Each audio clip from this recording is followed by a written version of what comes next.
angry protesters storming the embassy compound, setting fires and yelling death to America, but are kept away from the main embassy buildings. President Trump blames Iran for orchestrating the attack that follows deadly U.S. airstrikes. Thousands of police officers taking no chances in America's biggest city on this New Year's Eve. We are inside the massive security operation to protect 1.5 million people, while around the world they are already celebrating the start of a new year and a new decade.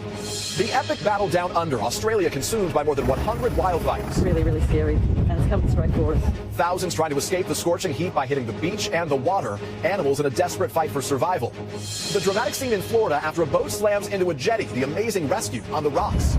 And the U.S. Army cracks down on a highly popular video and social media app, banning soldiers from using it on their government phones. Tonight, the national security concerns behind the crackdown.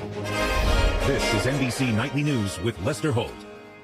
Good evening, I'm Peter Alexander in for Lester. We begin tonight with a stunning attack on the largest U.S. embassy in the world. Angry protesters in Baghdad storming the gates of the heavily fortified compound, hurling gasoline bombs and setting fires, but not getting inside. Tonight, Marines are already landing on site to defend that complex and the diplomats there, as President Trump is blaming Iran and deciding how to respond in this escalating showdown. NBC's Hans Nichols has the latest for us tonight.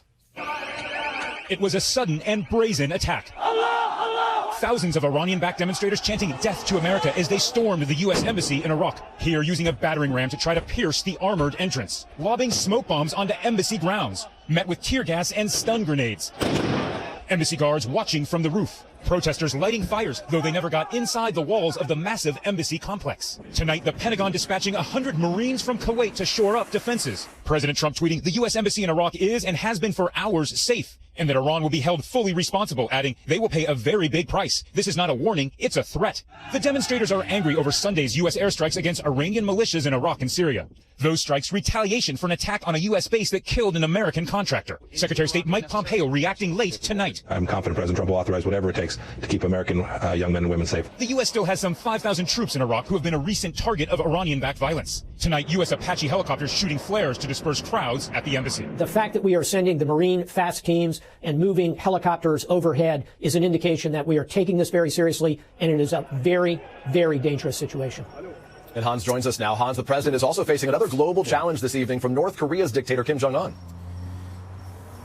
Yeah, in a new speech, Kim is warning the world that they will soon witness what he calls a, quote, new strategic weapon in the near future. He is also blasting what he is calling Washington's gangster-like demands on denuclearization. Now, no response from President Trump to those comments. He did call the U.S. response to the embassy attack the anti-Benghazi. Peter? Hans Nichols traveling with the president in Florida tonight. Hans, thank you. Also breaking this evening, the deadly crash of a small plane near Kansas City. It happened shortly after takeoff from an executive airport. The single-engine plane was on fire when authorities arrived. They say that both people on board were killed.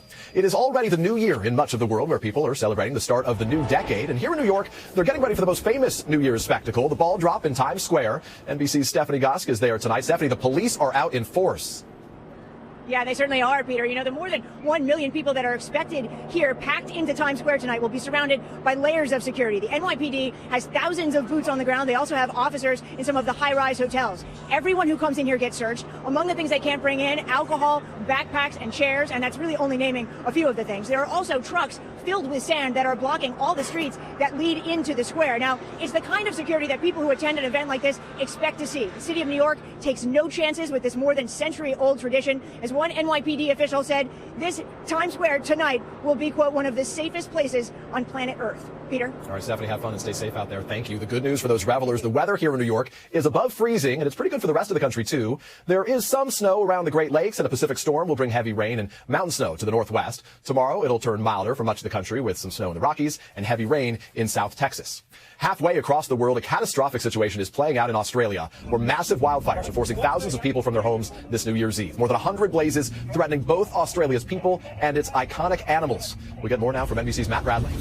Tonight, these apocalyptic scenes happening across Australia. Massive wildfires creating a stunning red sky.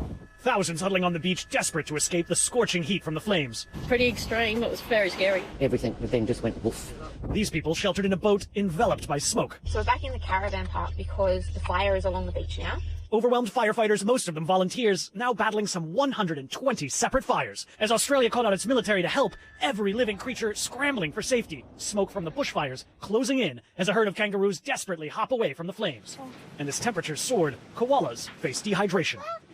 This firefighter lent a helping hand, and this cyclist gave water to a koala who just couldn't drink enough. Has anyone got any more? He's so thirsty. But